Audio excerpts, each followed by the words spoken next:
Africa Content TV. Ìlú wa yìí,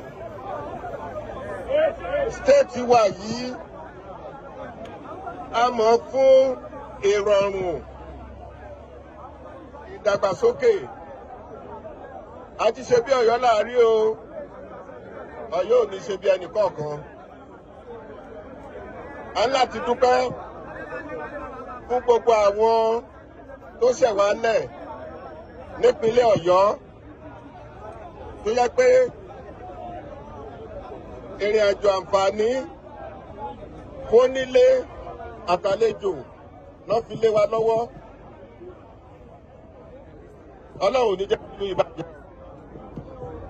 Number 2, ìkejì, ohun tó ṣẹlẹ̀ lánàá mọ́jú yìí, nǹkan ọ̀bànújẹ́ ni, ohun tó sì lè tako ààlà sọ̀rọ̀ wa nípínlẹ̀ Ọ̀yọ́ ni, ṣùgbọ́n ìjọba ò ní jẹ́ kí gbogbo ẹ̀ dàrú lábẹ́ báyòówù bó ti jẹ́. Fúnde eléyìí, lákọ̀ọ́kọ́ mo bá gbogbo àwọn ọ̀dọ́ wa àtàwọn àgbàlagbà, mo gbà wá níyànjú pé gbogbo ohun tó ṣẹlẹ̀ etí ìjọba ó ti dé tí ìjọba. Ìwádìí tó lóòrìn ó máa ṣẹlẹ̀, ṣùgbọ́n ẹ̀yin ọ̀dọ́, don't take laws into your hands. Ẹ ti gbọ́, ẹ má mú òfin sọ́wọ́ ara yín, ẹ má dájọ́ fúnra yín. Ìjọba mọ ètò tó máa ṣe láti rí pé ètò àlàáfíà ó jọba nípínlẹ̀ Ọ̀yọ́, pàápàá jùlọ n'Íbàdàn bí. Ìwádìí tí ó máa lọ, ẹni tí ajere òfin bá sí mọ́ lọ́wọ́ ó máa jìyà. Ìjọba fi ń dá yín lójú.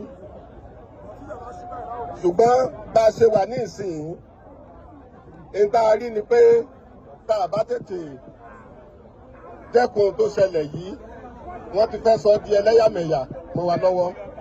Ìjọba ò dẹ̀ ní gbà. It's one Nigeria, and everybody is free to live, reside, and trade anywhere in Nigeria. Ṣùgbọ́n ṣe mọ̀ pé àwọn criminals, wọn ikọ̀ criminals síwájú. Torí náà ńkọ́, àṣàyàn la máa ṣe. Gbogbo àwọn tí wọ́n bẹ̀rẹ̀ wàhálà yìí, ọwọ́ ìjọba máa tẹ̀ wọ́n.